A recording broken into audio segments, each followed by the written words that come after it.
Hello there, SOC 232 students. Professor Sparks here. Excited to work with you all this semester.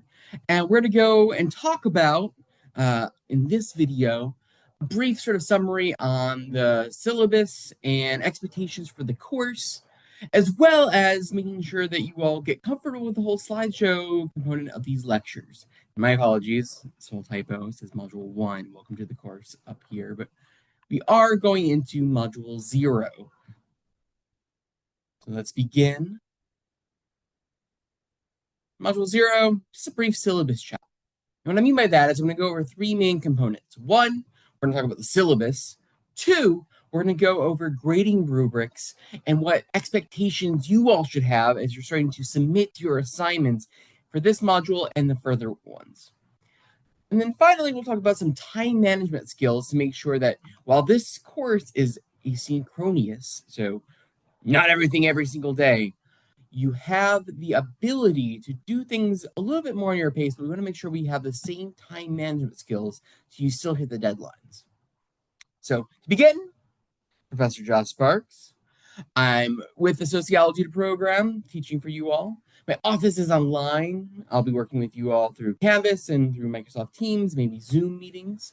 And always feel free to hit me up on email, joshua.sparks@eku.edu.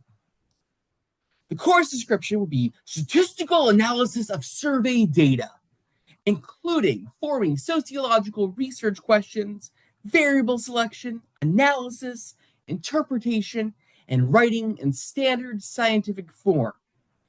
We're going to talk about how to write up data. The course prerequisite is SOC 131, or Introductory Sociology, or equivalent, because this is a sociology class. We may talk about sociology terms a little bit. If you've not had SOC 131, many of you all probably have had something similar, and that will be a great preparation as we start talking about these social science concepts. But if you've had SOC 131, that's all you really need. No other major backgrounds.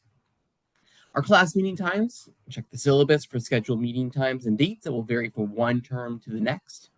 And be sure to download the syllabus. Put it in your SOC 232 folder or file folder that you're working with. Make sure that you have this stuff together so you can always check that and refer to the deadlines. And if you can, print it off.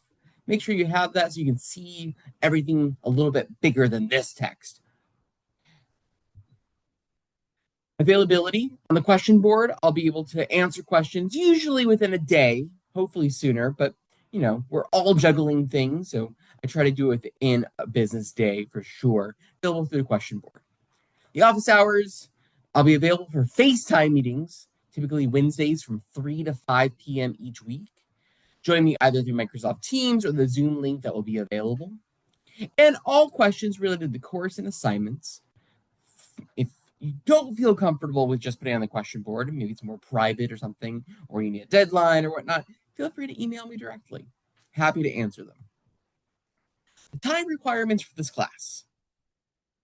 Please expect to work at least 15 hours per module throughout our course time together. And maybe less sometimes, but I wouldn't be surprised if it doesn't hit 15 hours or more. If your schedule does not allow this time commitment, really, consider maybe juggling something else, fulfilling that course because you have other commitments you want to make sure you meet, and take this up at another time where you feel like you're a little less stressed with time. Some student learning outcomes were one, going to apply the steps of the scientific method to social research questions. We're going to navigate and analyze large secondary survey databases, which is really cool, at least for me. We're going to analyze, interpret, and write up descriptive statistics on survey data in standard scientific format. We'll analyze, interpret, and write up bivariate statistics on tested propositions in standard scientific format. And we'll analyze, interpret, and write up tests of standard statistical significance in these standard scientific formats. So basically, we're going to take the big, fancy nickel and dime stats material, and we're going to translate it to things that are going to be writable, in terms of we're going to write these things up, and communicate them in a narrative that makes us feel more comfortable with talking about data, just like you might talk about regular theoretical stuff. These are really huge skills. And so after you finish this class, I have no qualms with you saying, I've done data analysis, I've done scientific report writing. These are skill sets that are useful for your job internships or job applications or graduate school, etc. There's no required text.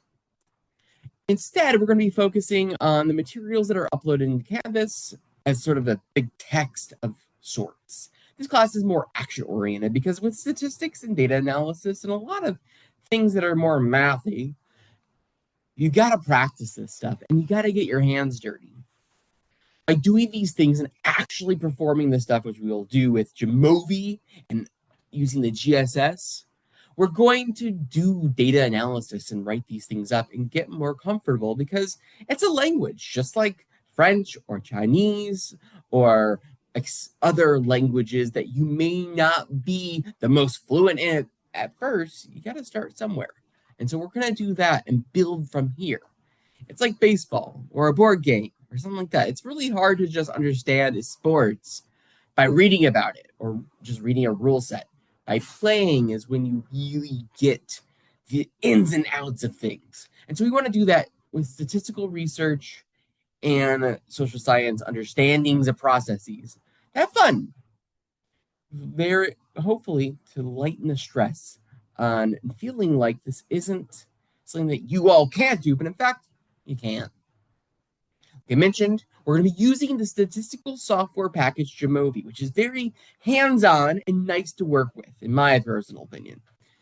It can work on Windows, Mac, Linux, and even with Chromebook.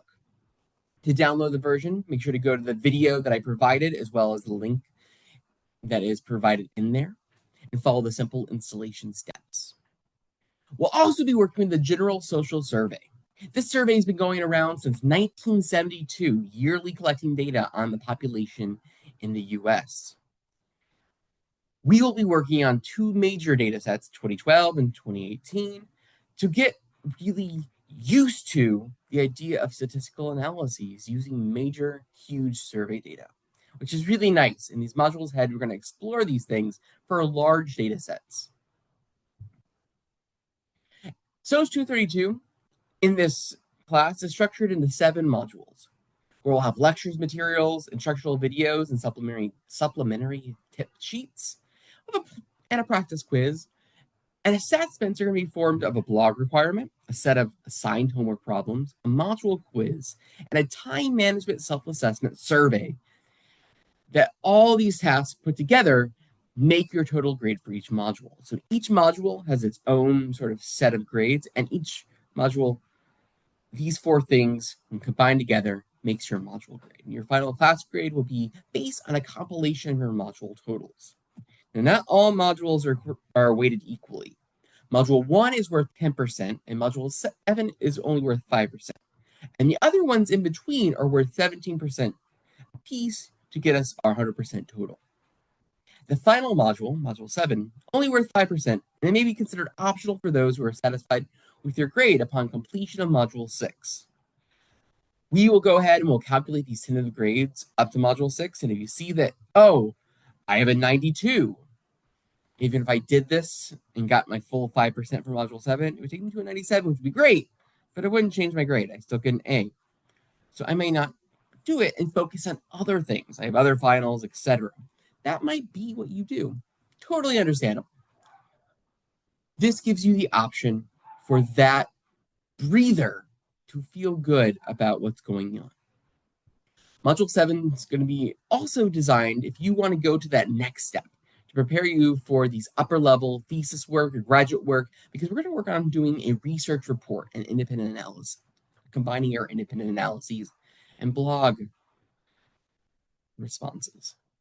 I'm sure many of you all want to work through that module. If you choose to opt out, no harm, no foul. It's 5% of your grade. It may change you a letter grade, but it can't do anything worse than that because it's not worth a huge chunk of your overall score. So it'll be your decision no matter what. Final grades are based on the following point systems. If you make less than 60 points or 60%, you get an F. Anything in the 60s is a D. Anything in the 70s is a C. 80 to 89.9 is a B. And anything that's in the 90s or above will be an A. There's no rounding because we have a lot of opportunities to build up those points. So there's very strict cutoffs. No roundings to a higher letter grade. So don't make such requests at the semester's end.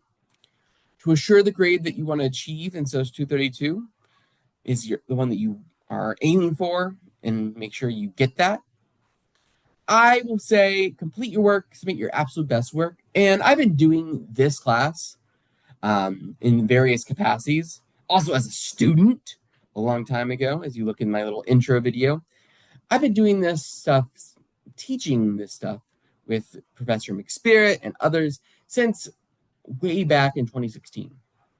So my personal experience, what I've seen over the years, is that any student that basically follows the directions and submits things on time, it is very, very, very rare to make less than a B in this class. So really, it's a matter of just putting in the effort. I think that also fits with a lot of college courses. Some are just hard, but like in this class, effort is rewarded by just, and you, not because I'm gifting you it, it's because when you put in that effort, you get what you earn, which is usually a good grade. Now, I also have the course schedule on the next page, and it breaks it down into the beginnings of the module, a breakdown of what's going on in that module, as well as your deadlines for these modules. And in the module usually will be that the module end within roughly, typically, it's every 2 weeks. I think there's a couple of them that are going to be 3 weeks because we have some expanded times and helps accommodate for the breaks we'll have in between. But for you all, when you have these 2 week structures, it's usually the week before will be when the blog reports are going to be due. Check your course schedule. For those who are taking class on the regular 16-week schedule, usually it's 2 weeks to complete each module, and the blogs are need to be posted, not mid-week, but like mid-module, sorry. They'll be due the first Friday of the 2 week module. And so that makes sure that you're not waiting to week 2 of a 2 week module to do the assignments. And this is a way to help meet your time management goals and be successful in the class. Important academic policies, academic integrity statement. You could read through it, but really it's don't cheat. Don't cheat. Don't cheat. Don't cheat.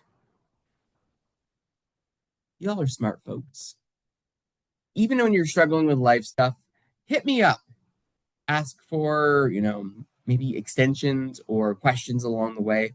I'd much rather spend a lot of time with you all making sure things make sense than necessarily having to go through an academic dishonesty claim and all those things. And it's not worth it. Just ask questions. Don't cheat. Don't cheat. Don't cheat. And if you are not sure what cheating means, make sure to go to the EKU's academic integrity policy and make sure that you don't accidentally have an academic integrity violation. The SOS 232 students are expected to complete their own work and not share their assignments in spirit of collaboration with other university students. When it's clear through the safe assignment plagiarism tools that students have collaborated, shared, or submitted similar work, those students are quickly dismissed and automatically fail SOS 232 and have to hit the class again some other time. And hopefully, maybe not together. The strict academic policy is to make sure that your diplomas matter. The degree at EKU means something. And it wasn't just a degree mill. Yes, some of these things might feel pretty easy in going through the motions, but the class is designed for that.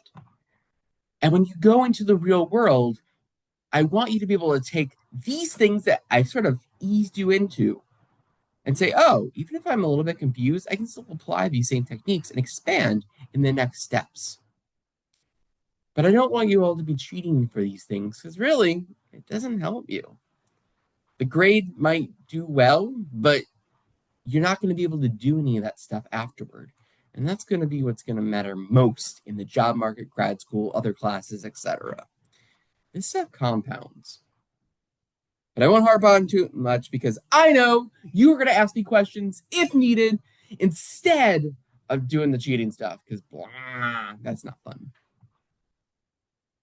As a final statement about these policies, I look forward to doing stats with you all on the social science research and learning about all these neat things this term. Relax. It's not going to be too bad. I promise. But just put your best foot forward and you'll do well. Have fun. You got this. So go ahead and take the quiz. Make sure you're doing the slideshow part. I'll skim through and show you what I mean. You can go ahead and click these things, and whether it's right or wrong, to sort of go over those things and the syllabus, read through the syllabus, make sure you're comfortable with it, as you will have a homework quiz, modified version of the homework, this module to make sure that you are good with the syllabus itself. So skimming through, I'll give you click on the next question whenever you're ready. And whenever you click here, one of these 4 blocks, it'll tell you if it's true, correct, or incorrect. All right, next step, grading rubrics. The grading rubrics, I have 2 major ones now, and we'll do another one at the end for the final project. But for the major homework assignments, they're worth 40 points or 40% of each module. And if I have a rubric for the typical homeworks, module 1's a little bit different, because it would be like sort of a syllabus quiz, you get unlimited attempts. But in modules 2 through 6, you will actually have full homework assignments to do. And breakdown of how to get the points and the performance levels of A, B, C, D, E, and so on. Print this off, have it on hand, make sure that you're good with these things, and we'll go over quickly what's going on. 1, did you put in the output? We're going to do things in Jamovi that actually does statistical computations for us. It's not going to be as much of by hand as more of computer output analysis. And so I want to know that you did it, which means just copy paste the results. And we'll do this more in module 2 to see what these things are supposed to be and to check the work to make sure you did it. Is it complete? Did you complete all the points? Did you hit all the word counts? That'll be the big piece of the puzzle, which may lose you points if you don't meet those word counts. So be careful. Were they correct? That makes sense. We want to make sure that you did well. You might have hiccups here and there, but otherwise it should be correct. Additional writing. Did you hit all the pieces of the puzzle beyond just answering things line item? And even if you restate the question to hit your word counts, you might have not went above and beyond. So make sure to hit that above and beyond point in order to get the excellent work component, as opposed to just good start. You apply your rules of writing, which we'll cover over in each of the modules, and make sure to write these things in standard scientific form. We'll respond to feedback, and that will be important. Maybe not first, but if you're missing key components and you keep missing them, we might be wanting to hit you on that to make sure that you are checking yourself and say, oh, I keep missing these things. Maybe I should stop, reflect, ask some questions to professor, facilitators, and so on, and make sure that things make sense. So the next time I submit, I hit all the key points, get all the full score marks. And then additional research questions, because you all are going to be burgeoning social science researchers. So I want you all to think about the data, not just report upon it. Think about what's going on. We're going to be blending the theory to the statistical empirical evidence to get a better understanding of the world around us. You got the big brain energy, utilize it. For the blog post, very similar. For timing, that's going to be majorly important. 25 points or 25% of your score. And really is, did you hit the timeline that you need to? If you didn't, you might lose some points. And that's, bummer. But overall, don't worry too much. We really want to see that you are hitting your time management skills, and that's where the timing comes into place. Formatting, hitting the word counts, and that also means when you hit those word counts, and I don't mean from print-offs. I consider print-offs kind of like a photo. I mean your actual writing and summarizing and big wordiness that you're going to give when reporting your findings. When you use that word count, the extra effort in part 4, we'll skip this part for right now, spending extra effort representing the write-up, talking about future research, interpreting, integrating the materials. When you actually hit those word counts, it's usually because you've done the extra effort. So these things often go hand in hand with each other. Also, just like with the homework assignments, I want you to provide the Jamovi output because as you all are going to be talking about these things, not only just so I know you did your work, but also if someone else wants to read your stuff, they want to know that you're actually representing the data at hand. So this summary is another way to represent that what you're saying is provided by evidence. Along with your blog post, you'll have 2 blog responses to others. And the formatting, we want to have at least 200-word responses to other students. And that, just like the extra effort in formatting, the responses reflecting and discussing concepts in the module, responding to other student blog posts, these also go fairly hand in hand with each other. So when you're hitting these things and meeting these blog responses fully, you're likely going to automatically hit the 200-word responses for each of these posts. So make sure to get those perfect scores. Also, A level, B level, and so on. And I think you can do it. Meet those expectations. Last piece of the puzzle, time management. It's a good reminder. The time management, 15 hours a piece. And it's more making sure that you hit all the goals so you have the time to give quality output when necessary. Hit those core schedule reminders and hit the due date so you can get full credit. And usually when you do those things, the really solid A or high B scores also fall in line too. To help with those things, each module has a time management self-assessment. It's a survey, so whatever you put, you get the full 5 points. But I want you to be honest with these things, with yourself and with me. Do you feel like you were good to go with these things? Breakdown is these 4 questions and multiple choice, short answer, and so on. It's designed to help you all have like a sort of self-check to make sure that you understand, am I doing the things that requires for me to get a good grade in this course? Don't take this assessment too lightly. Yes, full points either way, but I want you to check yourself. Make sure that you do that to succeed. Plan to fail, fail to plan, blah, blah, blah. But really, it is. If you make sure you stay on task, you should be good to go. For this week only, it might be a little bit different. The blog posts and replies feel fairly similar. So not week only, but this module only. My apologies. The module 1 slides. Module blog posts are going to be due on Friday, and then download the Jamovi, test it out, get used to it for module 2. Homework this week is just a syllabus quiz, and you have unlimited attempts. So the first time you do it, maybe you get a 70 on it. Oh no. Take it again. You have no reason not to get 100% on this first homework. Get the full 40 points. The quiz on lecture 1 slides, that will be a little bit bigger and important, and you get 2 attempts. So if you feel like you messed up first time, try it again. The best of the 2 attempts get counted. And then the self-assessment, full points, you just got to do it. The deadline for module 1 only, then, it will be then Friday, August 29th, 11:59 p.m.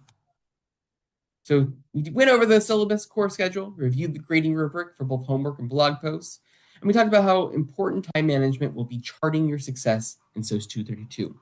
Make sure to review the syllabus, grading rubrics, last several slides, and time management as you perform and prepare your first quiz. And check your course schedule when all assignments are due for module 1. Let's do this. All right, take care, folks, and look forward to seeing you all virtually soon.